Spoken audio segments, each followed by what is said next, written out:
So the case you see behind me is the Rosewool Viper C mid-tower case, and I got it from my boy Josh in the mail, who is a YouTube subscriber. This is going to be my next case mod project, and when I asked him what he kind of wanted for the case, all he said was the color blue, so that should give us a lot of creative freedom to do whatever we want. Now unfortunately it did receive some damage in the mail, and I'm going to try to fix some of that right now and take the case apart a little bit and show you what we're working with.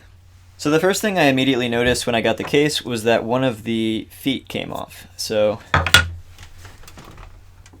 it came off right here, and as you can see, it's pretty broken. It literally just snapped off.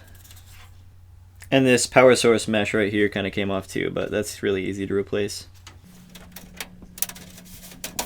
I also noticed that there is some bending right here on the back plate, and right here as well. I don't know if you can see that too well, but... And there's also some bending here on the front panel. And this bending here kind of affects the alignment of the front panel, so it's not going as far down as it should be. There's also a little bit of bending here in the front, exactly the same. And so far, the foot being missing and the back panel near the power source and the side panel are the only things I've noticed. So I'm going to take off this power supply and try to bend some of this metal back into place.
Looks a little better right there.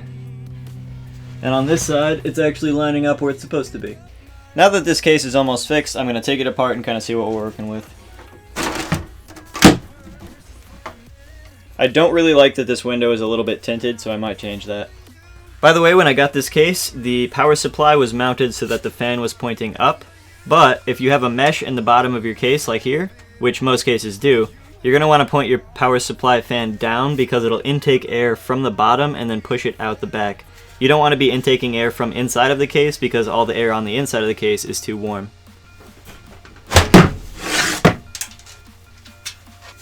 Got a little bit of bending going on this handle as well. Maybe I'll fix that.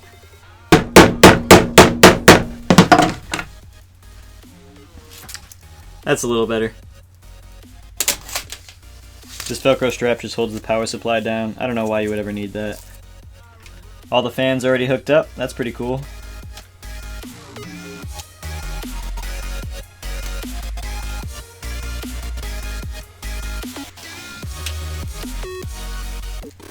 So we've got a hard drive cage here, 2 optical drive bays, a lot of tie-down points for cable management, plenty of grommets to route your cables through the case, and there's plenty of room between your side panel and your motherboard tray that all your cables can live in, so that's nice. On the top, you just press it down and it just comes right up. All your connections, like your USB and your power and everything, are here up on the top, and on the front is where the optical drives would be. These panels here would just pop out.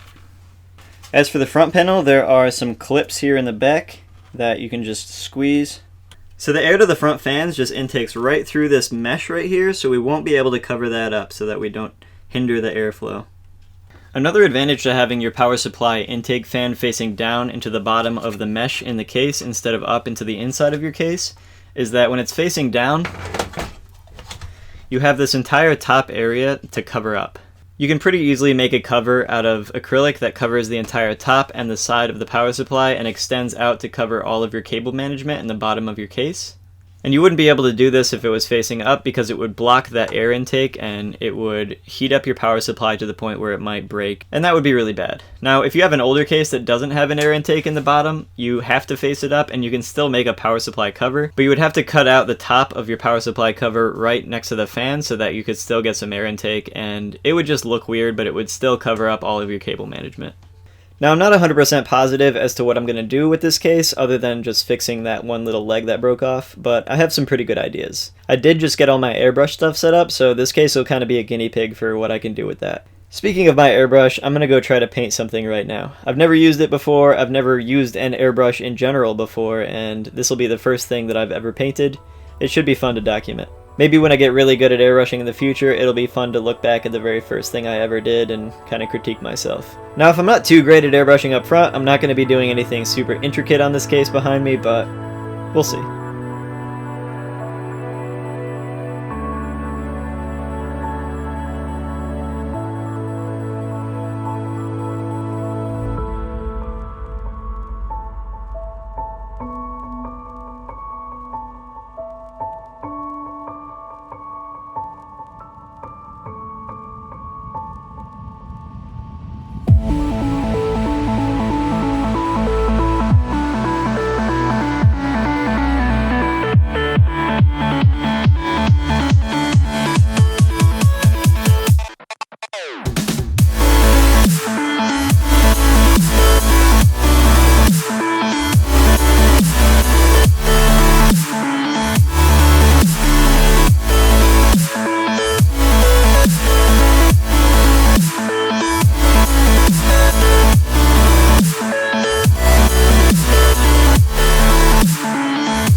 Okay, so obviously I'm not very good at airbrushing freehand. I'm gonna put this in the video anyway, just so you guys can see the train wreck of what my first airbrushing experience was. Now, I already know that I made a couple mistakes. You're supposed to airbrush at like 25 psi is I think what I read on the internet, but I didn't notice until I was completely finished airbrushing that my compressor was shooting out air at 110 psi, and I probably could have done much better just because of that.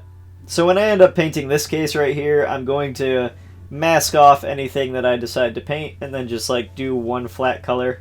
I'm not going to try to do any kind of freehand like designs or anything like that because obviously I'm not good enough to do that. I do plan on practicing a lot in my free time, obviously when I'm not working on modding this case or whatever, but I guess we'll just see what happens. I'm Dietec, I like to mod computers and build things, and if you're into that kind of thing, go ahead and subscribe to my channel, and I will see you in the next one.